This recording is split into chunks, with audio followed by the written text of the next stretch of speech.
Let's do an opening.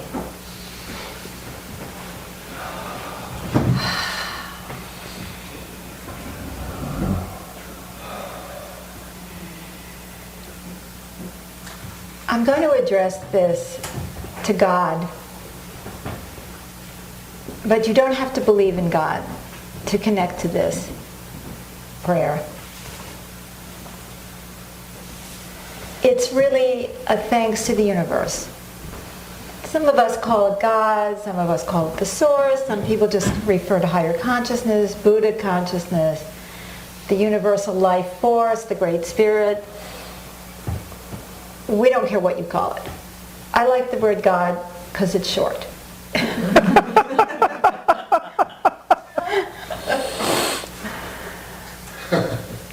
Almost one syllable. Dear God, thank you for allowing us to participate in the great transformations that are taking place on our beloved planet. Give us faith in ourselves that we can do our part with grace. Give us faith in one another that others too will do their part.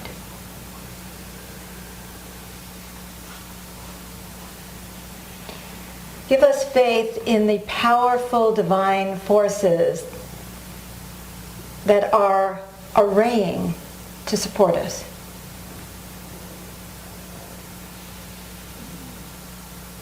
Yes. Yes. Today I'm going to be talking about the cosmic convergence.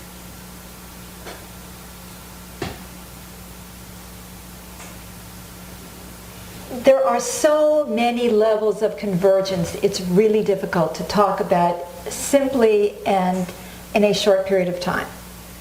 If I went into depth on what I feel needs to be said and done around this topic, you'd be sitting here for hours, in which case I would lose everyone. So I have to balance out what needs to be said with what people are going to listen to. And the other good news is that there are many other people on the planet who are speaking, who are saying important things that I don't need to say everything, do I? So the question is, what am I called upon to share today, to contribute to this discussion? First, I'd like to point out that there are many ways of talking about the cosmic convergence, just as there are many words for the divine consciousness. Some people are talking about the end of the Mayan calendar, the cosmic convergence, the age of Aquarius, the new era, the new age. I've been calling it the healing of God for the last 20 years. And we're all talking about the same thing. What we're talking about is the principles that are being announced for the cosmic convergence, about that we will consistently let our lives be guided by divine guidance rather than our egos, and that we surrender our right to respond with negativity to negativity in others, or respond with violence to the violence of others. And I'd like to speak about that in terms of the healing of God, which today, and how we can participate in that.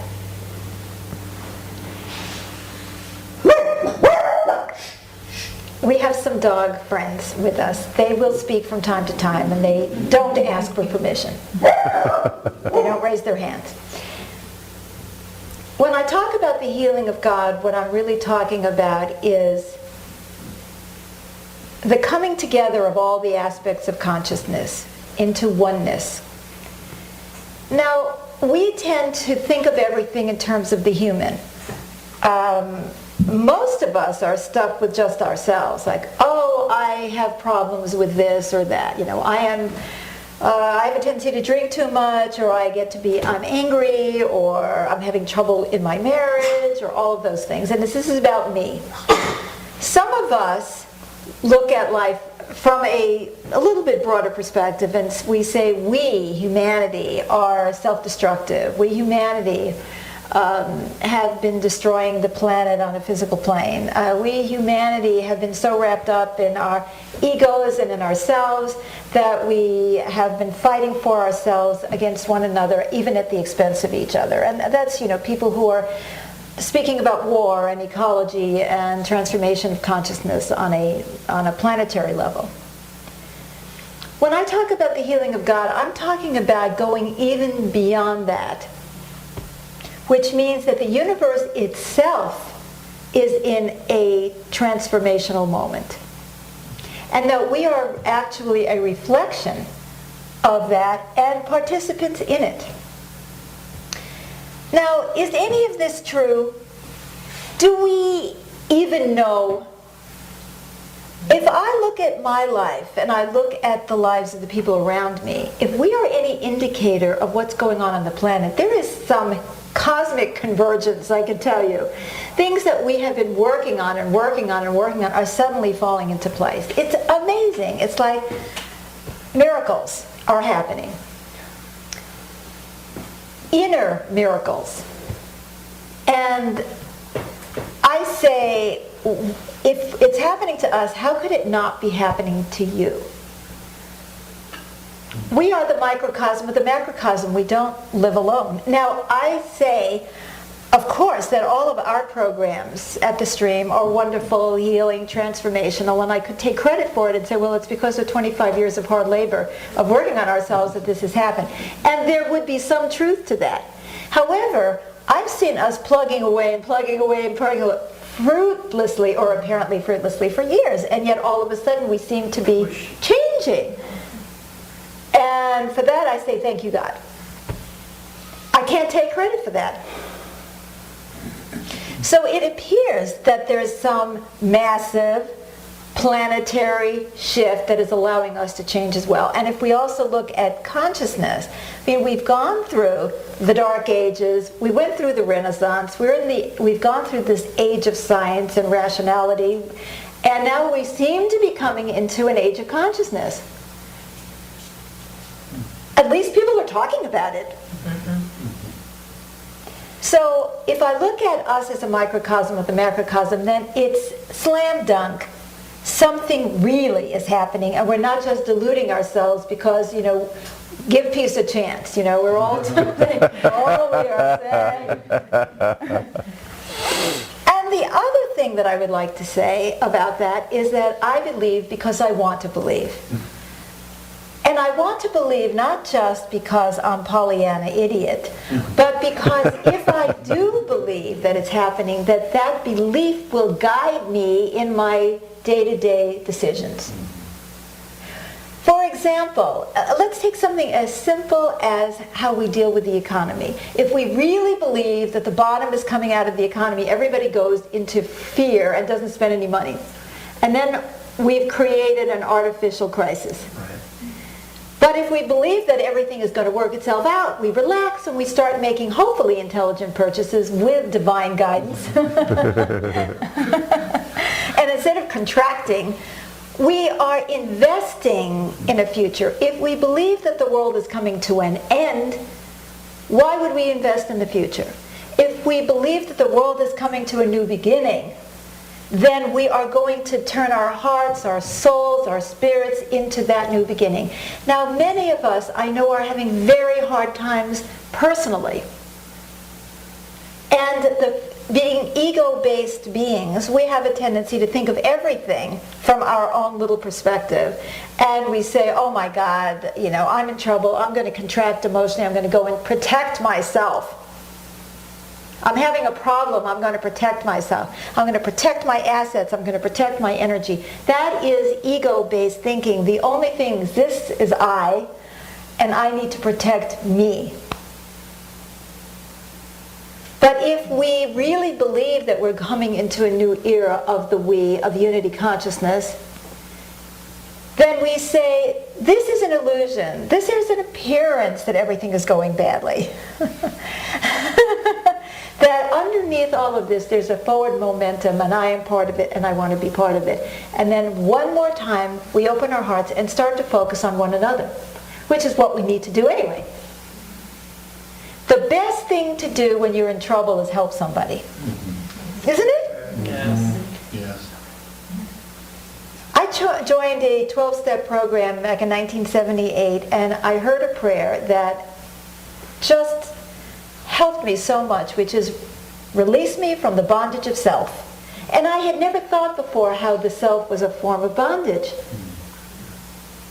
I thought, well, I'm expressing myself. I am myself. I want to develop myself, improve myself. Was that me, me, me, me? Did I hear that? Shall we all do this together? Me, me, me. Me, me, me, me, me, me, me. And somebody would say, the bondage of self, how dare they? Haven't I been trying to find myself since I'm 2 and I said no? and I mean, didn't it escalate as I became a teen? And then I said no to everything and everybody? The bondage of self, just think about it. It's like a shackle. It's that our universe is conscribed by our own tiny perspective, and we live in fear, protecting ourselves forever into the millennium. I mean, that's bondage. And now, okay, you come in sneezing, having, I don't know, anaphylactic shock, whatever is happening to you, and I immediately go into, why is he doing this to me?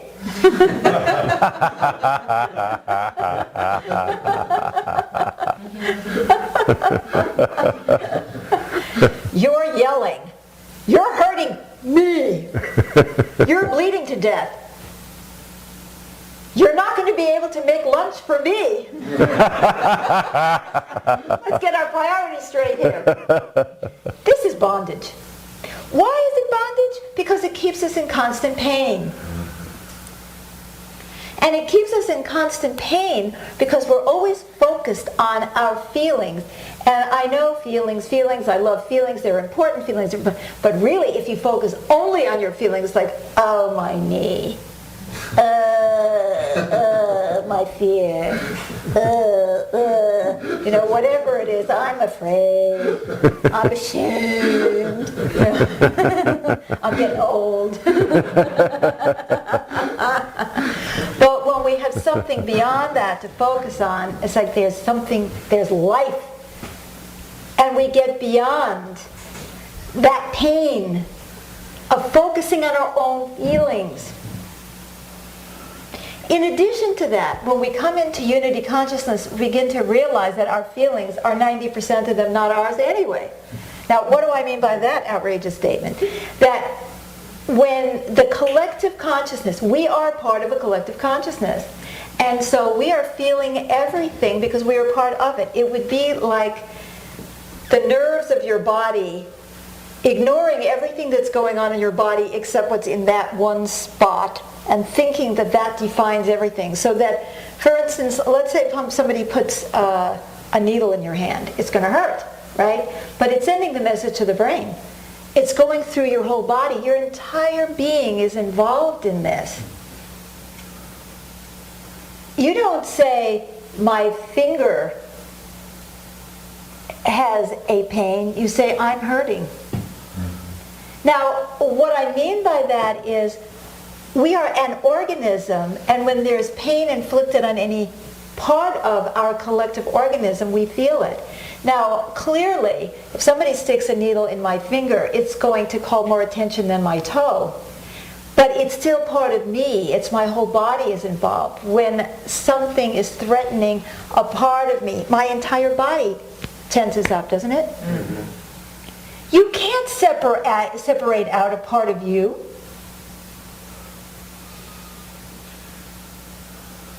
If there's a threat to your eyes, you go like that. And so it is with us. We are all impacted by everything that takes place. Every threat, every pain impacts all of us. If there's anxiety in you and you walk into my space and I am a part of you because we are really one giant organism, then I am going to feel that anxiety. But when we are in the bondage of self, we think everything we feel is ours. And then we don't know what to do about it. we're fruitlessly trying to make ourselves feel better. And we can't. So then we try harder to make ourselves feel better. I mean, when the marijuana didn't work, we had to move on to cocaine. I remember as a young woman, I mean, if you got some crappy old Datsun, you thought that was really hot. But now if you haven't got a Mercedes, you're nobody. No matter what it is, when we try to fix it, we just keep escalating and escalating because we cannot fix the collective pain. If I could just make more money, if I could have more of this or that or prestige or admiration, I would be happy and relaxed.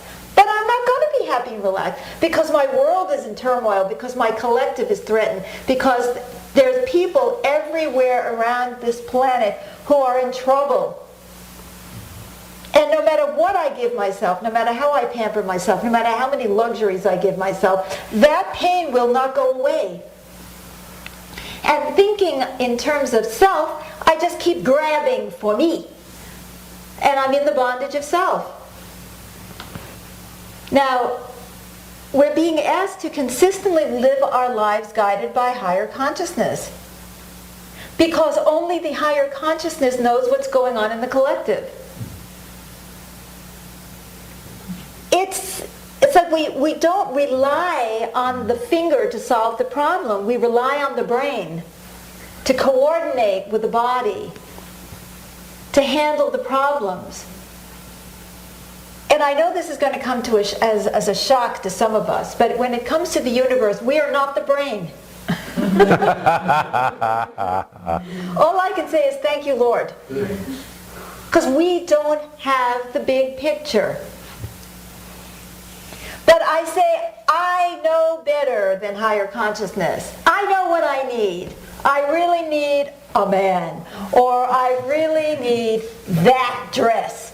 Or I really need that candy bar. Or I really need you to know my name. That is going to solve my problems. That isn't what I need. What I need is all of us to be well. I need to live in a world of well-being. That's what I need.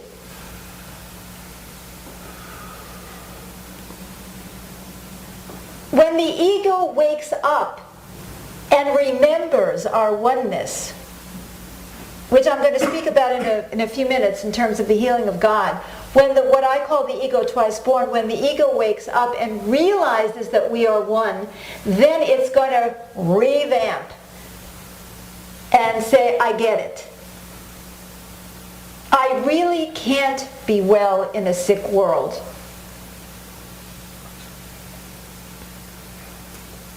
I'm not asking myself to transcend my humanity. I'm not asking myself to not feel anymore. I'm not asking myself not to care about myself anymore. I'm asking myself to change my perspective and align with the higher consciousness that has the overview and can guide me. I want my finger to be guided by my brain. I don't want my brain to be guided by my finger.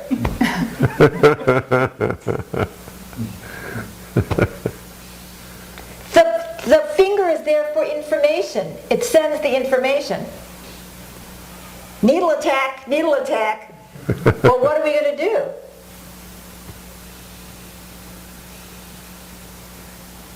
And the more that we come together in unity consciousness, the more we are doing two things.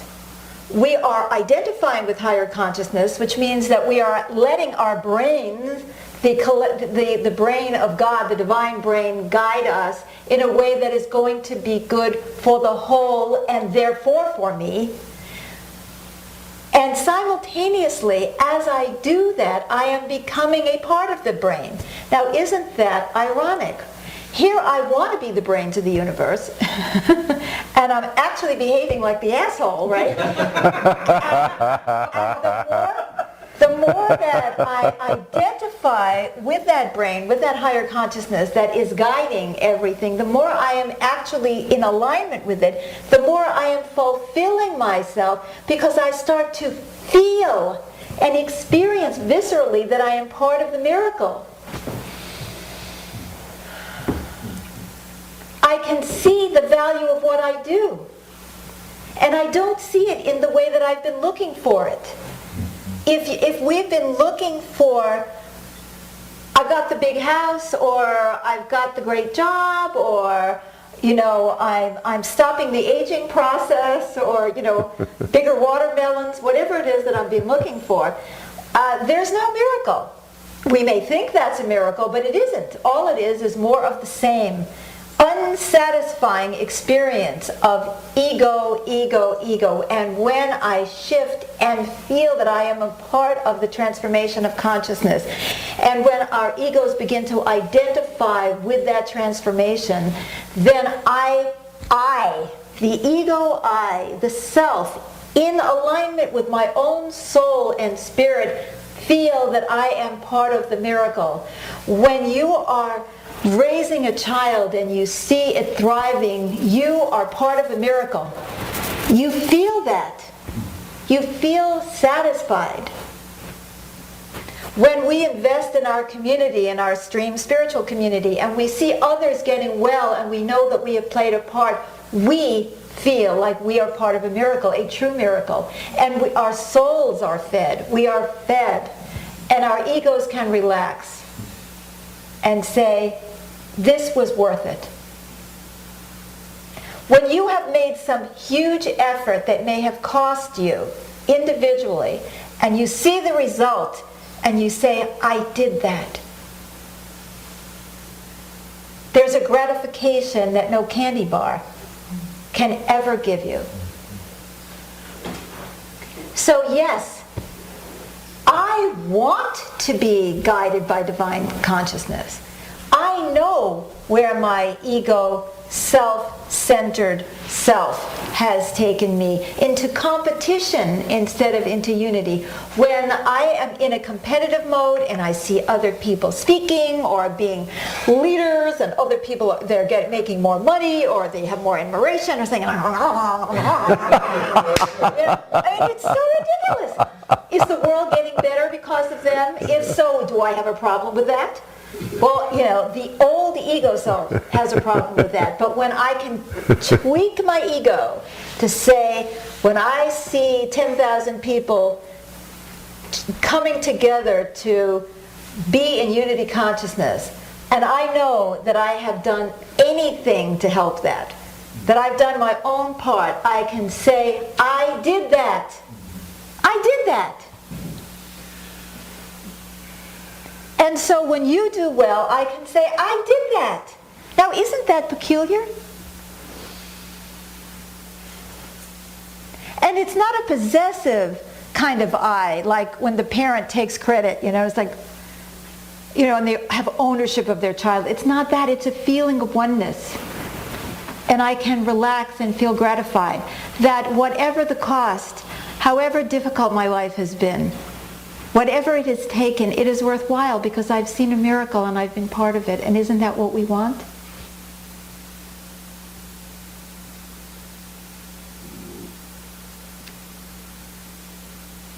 Our egos have been in the I universe forever, ever since they were born.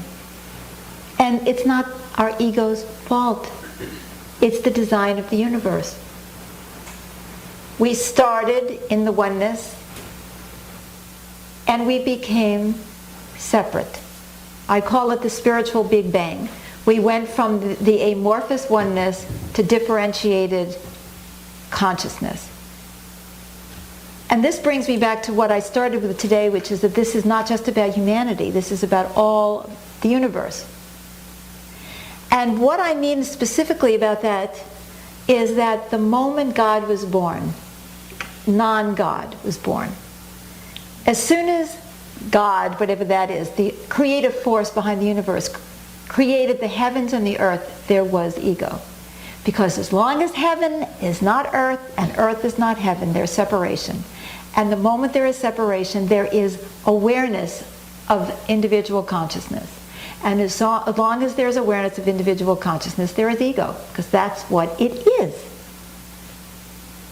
And so the heavens are out there busily trying to reproduce, and the earth is out here busily trying to reproduce, and we think we're different. We think we're separate. And so much of our thinking, of our religion, thinks of heaven and earth as separate, even though it may give lip service otherwise. God help me, please, to get rid of this earache. Separation. You're not going to be asking God to help you if you don't think God is outside, right? And God looked down upon humanity and said, "Oi, Gewalt, what did I do?" Separation. It's the ego of God talking to the ego of humanity. And then it went from there, from the heavens, and then, oh my God, in human terms, I mean, the heavens can be, there's 4 million angels, and then there's the masters, and then there's the this, and the that's, and the demons, and oh yeah, we got a whole story about that.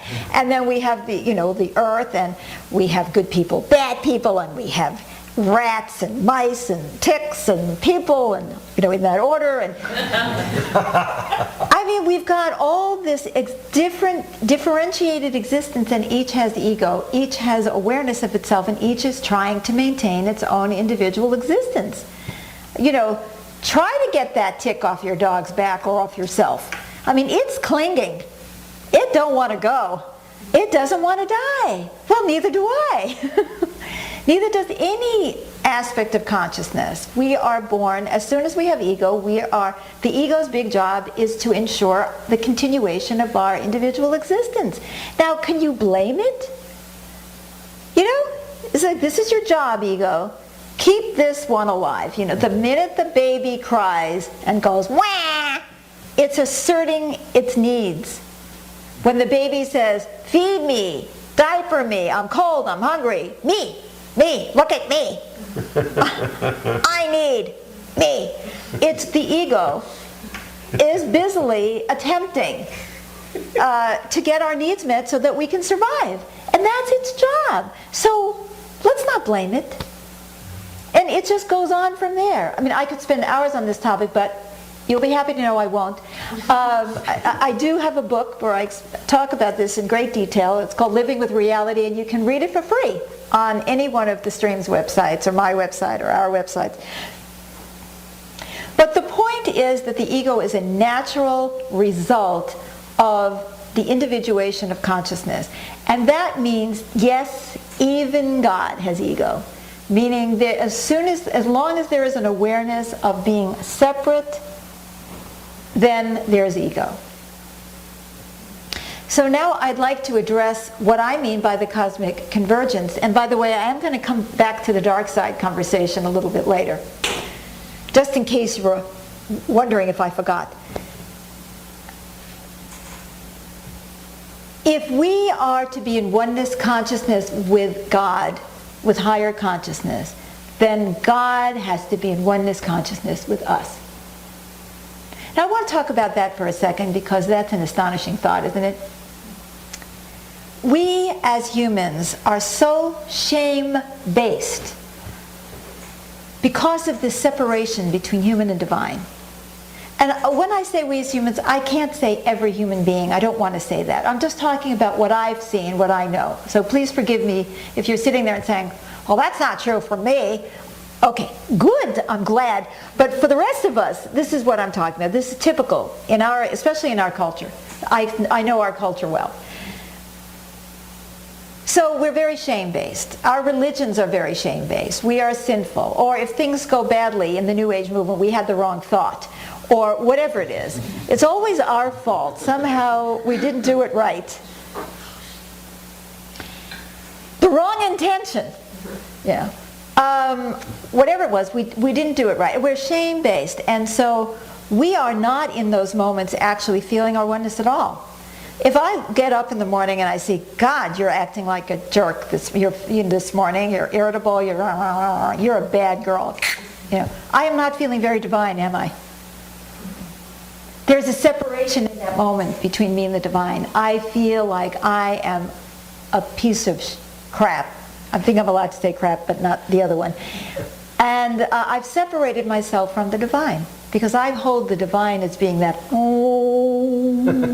You know, I don't go into a spiritual place in order to yell and scream. I go for the, oh. I have an association that that is what spirituality is about, that's what God is about, that's the divine. If I'm not in that spot, I'm thinking of myself as bad.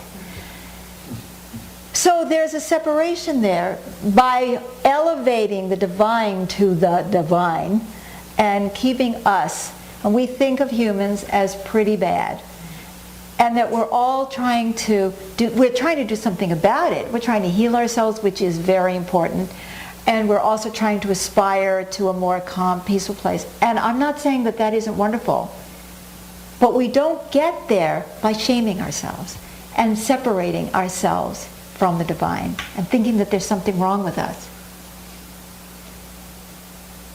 And similarly, if we have the idea, you know, that God is perfect and that we're just a big mistake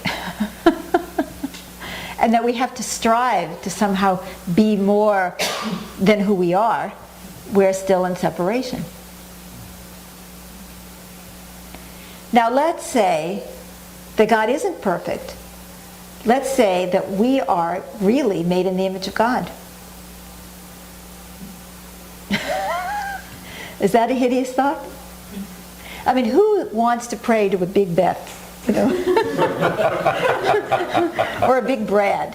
You know what I mean? Not omnipotent, not omniscient, not going to save us. But if we were, for a moment, going to believe that somehow we are manifestations of that divine consciousness, what would happen? Not that we're the whole of it. Not any one individual is ever the whole of the whole. We're just aspects of the whole. What would happen if we actually took it in that we are one with the divine? Then we would have to say somehow or other the way I am is part of the divine, is part of God's plan, is part of God, that I am an aspect of God. Do we want to hear this? No. I can feel it in the room. I had you and I lost you. Everybody's consciousness went south. I felt it because I'm part of the oneness. I know how you feel because I feel it. I want to keep my perfect God. Please leave me a sugar daddy. Please. Somebody to save me. No, this can't be it. Look at the price we're willing to pay. We are willing to be shame-based rather than acknowledge that we are aspects of God. Because if I have to acknowledge that I'm an aspect of God, and of course I think I'm a pretty great person, then I have to acknowledge that you're an aspect of God. And I think, oh, you're shit. You know, oh, I said it. Anyway, oh well, it's not TV, right? That means the serial killer is an aspect of God. No. I mean, think of the political figure that you hate the most. Oh no. Colonel Gaddafi. No. My next door neighbor. No.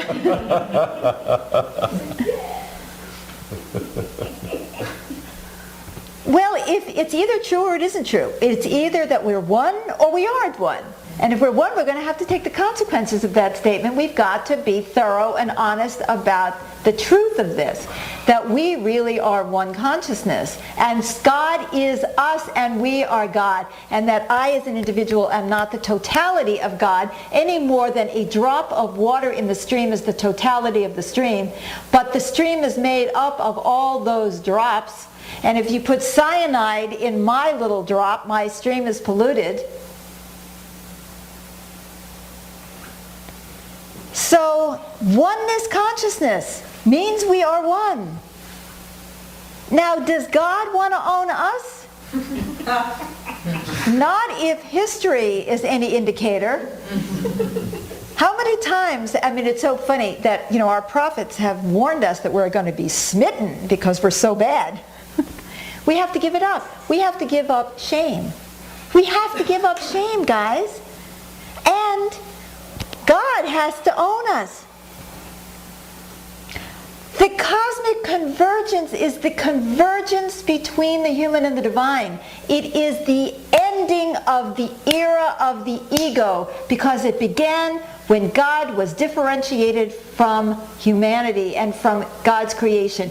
When the heavens were created and the earth was created, the ego was born as separate. And if we want to heal and we want to transform, and we really believe the stuff that we're saying, that we're coming into a new era of unity consciousness, then we have to get it, that the heavens and earth are one. And that we are the people we've been waiting for. And that we have access to the consciousness that we need in order to transform. And what I like to call it the descended masters. That the higher consciousness in the universe has to own us as manifestations of it on the planet. You can't separate the painting from the painter.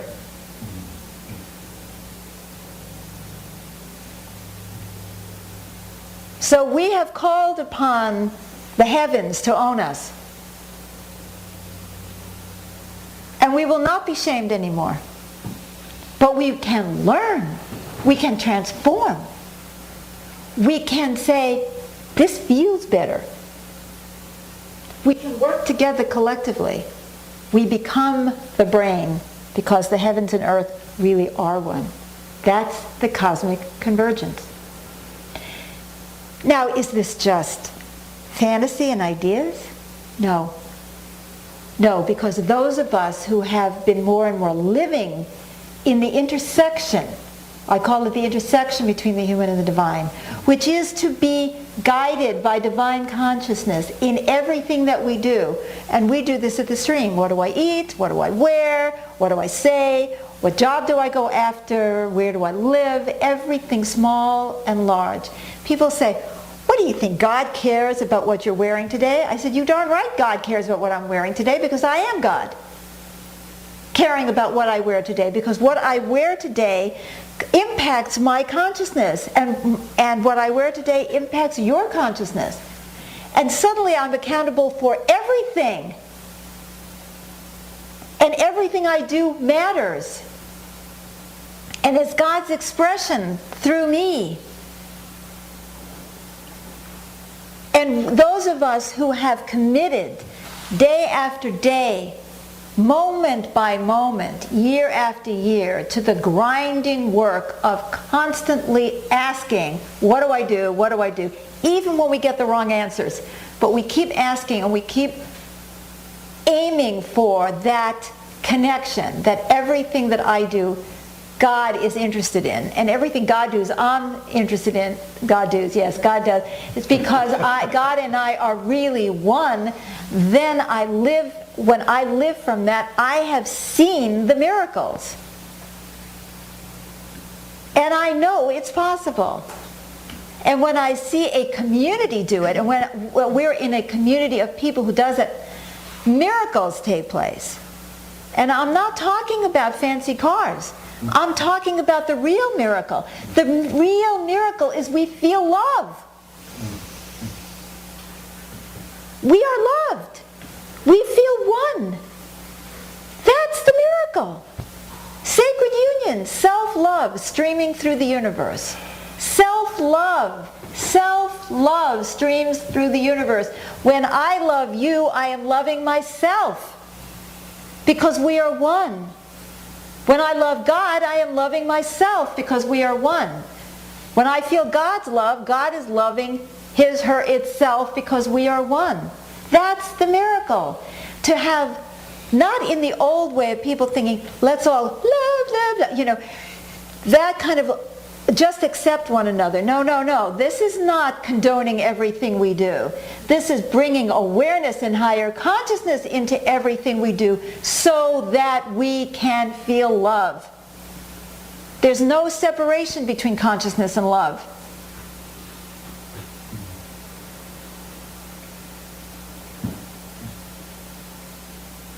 I'd like to just take a moment for us to feel the energy before I go on. The energy of oneness coming through us, the connection to higher consciousness. In our bodies,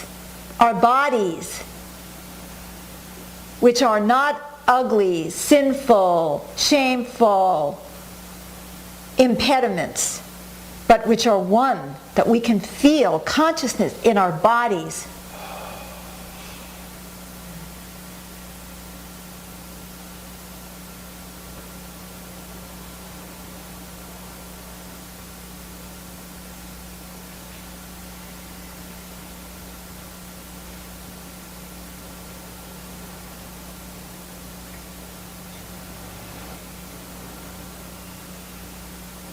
And the power we feel, not the power over anyone, no domination energy, just the power we feel, the well-being, the health. I don't mean physical health. I mean real, deep well-being in the face of anything and everything. We are imbued by a force that we didn't think we could ever touch. That gives us the courage, day after day, to continue to work towards oneness, to continue to care about others.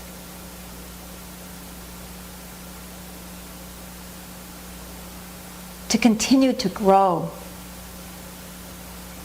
in awareness and in the capacity to channel power, love, clarity, consciousness to one another. Now I want to speak briefly about the dark side and the second commitment in this cosmic convergence, which is that we surrender the right to respond to negativity with negativity to others, or respond with violence to the violence of others, and I call that surrendering the right to use the dark side against the dark side.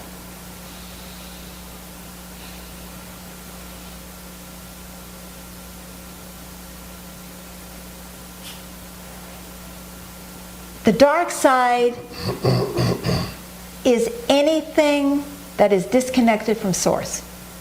An emotion that's disconnected from source.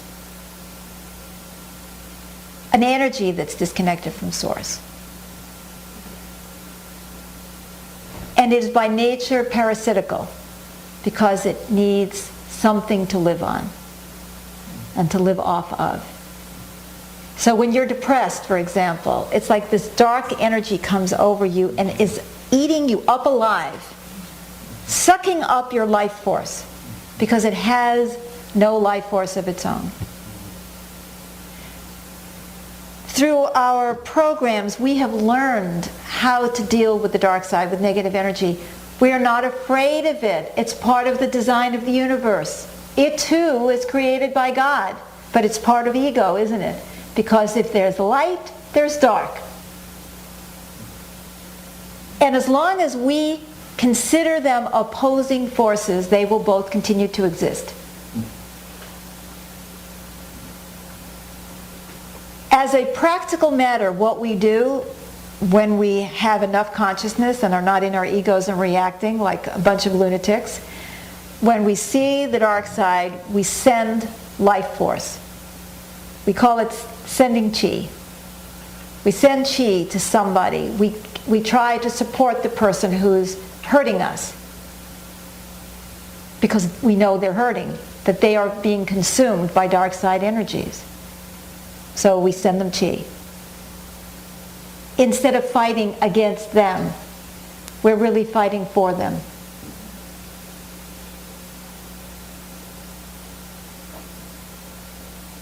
There is a lot to say, and I have something called the 7 Dirty Secrets of the Dark Side, which are in the Living with Reality book. You can read that, again, free on the internet. but without going into all the details of it, just to get the concept that this constellation of negative energy that is looking for a host has been dominating the planet for as long as we can remember. How can there be a healing of the universe and a healing of God if we still have a dark side and a light side? Now, I don't mean that pain will not continue to exist. I mean the separation will not continue to exist. Many of us have already been working on this in psychological terms. People say, I embrace my dark side. They don't mean I want to go out and become a serial killer. They mean by that that they are trying to acknowledge the negative emotions, the ones that sap us from energy, that are hurtful. We acknowledge them. We try to understand them. We go to their roots. We do a lot of counseling work here at the Stream, and many people outside, there are many forms of therapy, and I really encourage people to get whatever help they needed that's accessible to them, to deal with the pain that causes us to go into these dark places. But while we are embracing the reality of this negativity, we are also not accepting that as where we are going, but we are embracing them as part of ourselves so we can transform them. Just like we are embracing the ego. We're not saying, ego, you're bad, you're shameful, and we're going to get rid of you. We are embracing our ego. We understand our egos. We know where they came from. I can give you the history of the ego. And we will do that in some of our programs. But what we do is we embrace our ego and we say, what does the ego need in order to evolve? We try to feed the ego, but not as we have fed it before. Not by giving it things, not by giving it power, feeding its soul by helping it to transform into a positive energy that I, as a being, can recognize, that my ego will recognize my needs and say, Beth, you need to go to the bathroom now. It's like, oh yeah, is there anything wrong with that? Nothing wrong with that. Or that awareness, the ego becomes more and more awareness of our individual existence, but in the context of oneness. Now our egos are friendly, happy little rabbits that are saying, oh look, we could all feel better if we did this. What do you do? And not without the competition. It sounds too good to be true, but it isn't too good to be true. It's necessary. The ego can evolve, can be reborn as something that identifies with the oneness, as I was talking about before. The dark side can change too, because the dark side has a purpose. When we stop demonizing the dark side, or placating the dark side, when we stop separating the darkness and light, we begin to see, well, what is the purpose in God's plan, in the divine order of the dark side? And we begin to discover that the dark side has a purpose for our evolution. Because wherever we have a weakness, there the dark side will show up. So, for example, in your body, if you have a weak immune system and there's a virus out there, you're going to get it. So that virus, which is going to live off you, is telling you have a weakened immune system, stop eating Snickers. That could help. So the dark side is part of our learning process. We see our vulnerabilities, we call it the cracks, finding the cracks, and healing them. The dark side helps us to be conscious. Well, isn't that interesting? The ego is the awareness of individual existence, and the dark side is a means through which we become aware of our weaknesses. Both have the potential to become consciousness.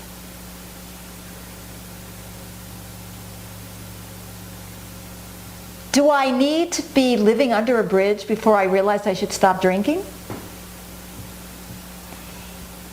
Can't the first hangover be enough? You see, we diminish the power of the dark side by sending chi and divine energy to the dark side, by supporting the people who are being dominated by the dark side, and by learning. Because we don't require the dark side to keep giving us worse and worse and worse and worse lessons. To keep finding these, like we're not saying, I'm going to open the crack more. I'm going to open the crack more. I'm going to open the crack more. And then the dark side will come in, and before you know it, you do live under a bridge. Or you've lost your family. Or you've alienated everybody you know. Or you've destroyed everything that you care about. We listen to the whisper. And the dark side has a place to go to become part of consciousness. When we, on the other hand, claim the right to use the dark side to fight the dark side, when we say, you're negative, so I'm going to be negative towards you, but he started. It's like two 5-year-olds in the sandbox. But he started. It's an immature ego reaction to somebody attacking us. But okay, we forgive ourselves. That's the way we're designed. God was kind of immature. What can I tell you? But we let that go. And we say, why are you throwing sand in my face? We try to support the kid who's hurting us. We try to support the forces that we're afraid of. We are empowering our enemies with real power, spiritual power, so that they have the connection to Source that will make them no longer have to be parasitical, because they will have their own divine connection. If we don't do that, there will be no new era. And there will always be separation. So there cannot be unity consciousness until we allow for the convergence of the human and divine, and until we allow for the convergence of light and dark. That we're no longer afraid. That we're all about transformation, transformation, transformation. Not about good or bad, but transformation. Transformation into consciousness. Transformation into higher consciousness. Transformation into becoming the brain that I was talking about. That we become part of the brain because we're allowing ourselves to be transformed more and more into consciousness. And that we see each other as consciousness in the process of transformation, in the process of unification.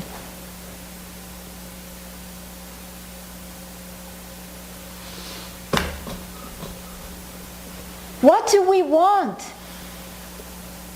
What do we really want in our souls and in our hearts? We want self-love.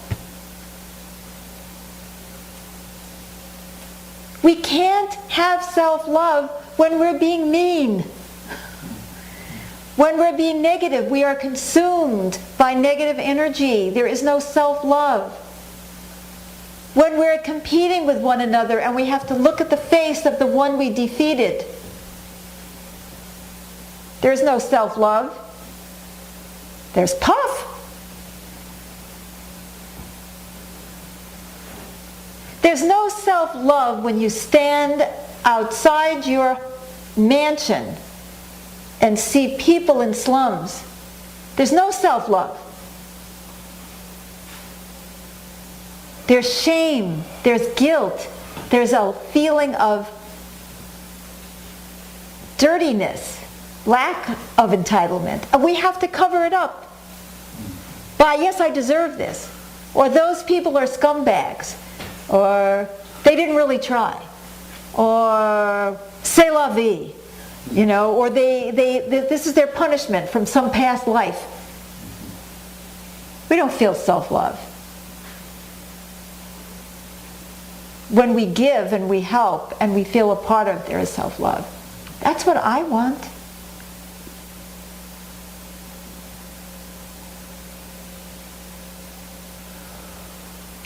So for us to come into this new era, we do need to be guided by the higher consciousness that can see, be guided by the brain. And we do need to give up using negativity against one another, whatever the justification we come up with. And I don't mean that we can't defend ourselves from being hurt, but that's different. We are stopping the infliction of pain, and we go to heal the cracks. And we do have to do that. But that's not the same as going after someone with negativity, trying to hurt them, trying to defeat them.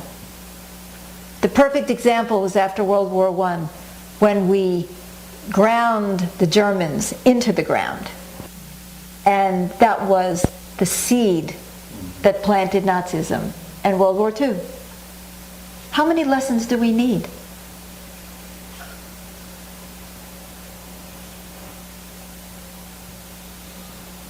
So, as the heavens and the earth come together and the light and the dark come together, there is a cosmic convergence. And we feel it as an integration of ourselves, because we are the cosmos. We are all aspects of the divine consciousness. And we can actually feel the energies coming together. Is this easy? No, but it is possible.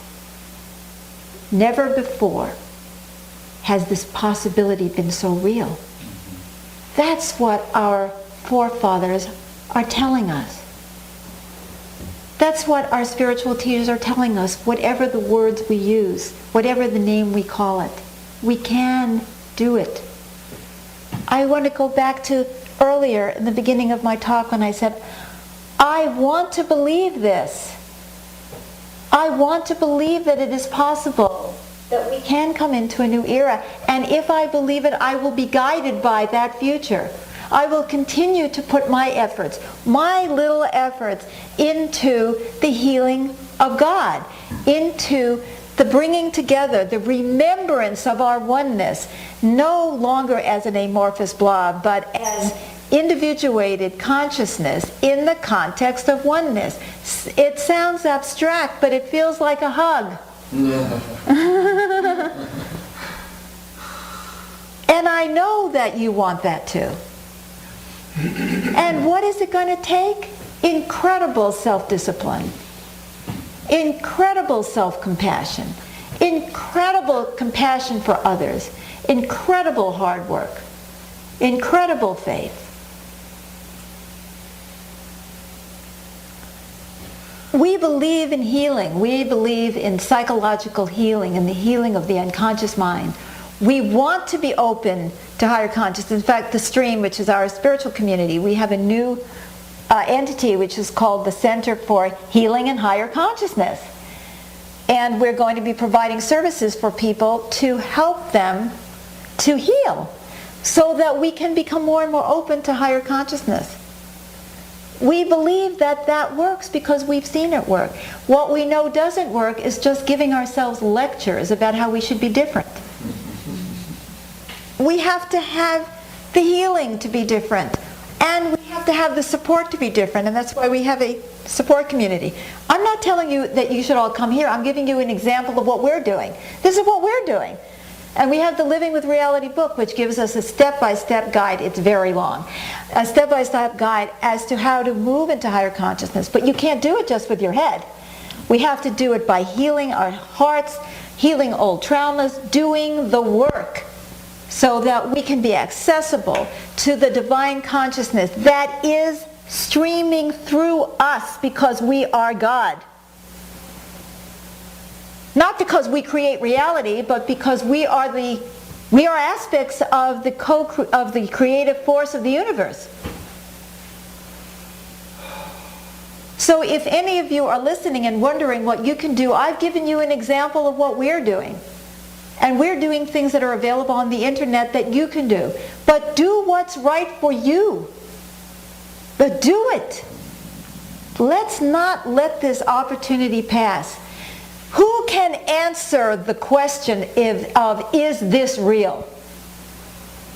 Are we really at a cosmic convergence? Are we really at the end of the 9th wave? Do we really have a chance to move into a new era? We have that answer.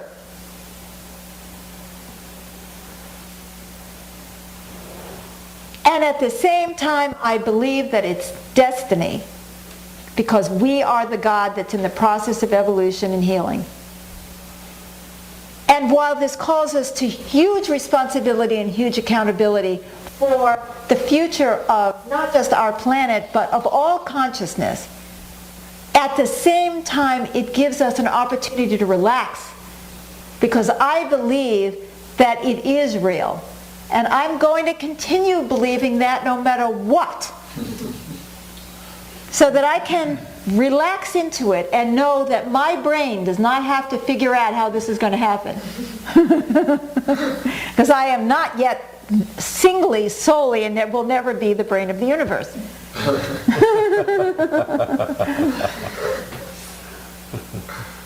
And that's where blind faith is a great friend.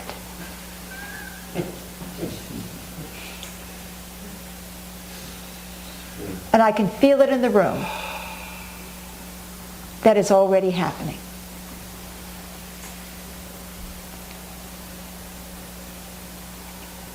And I'd like you to say with me, whether you're watching this as a video or you're on Ustream right now or you're in this room, I want you to say these words with me. We can be one. We can be one. Because we already are. Because we already are. Thank you. Thank you. Thank you.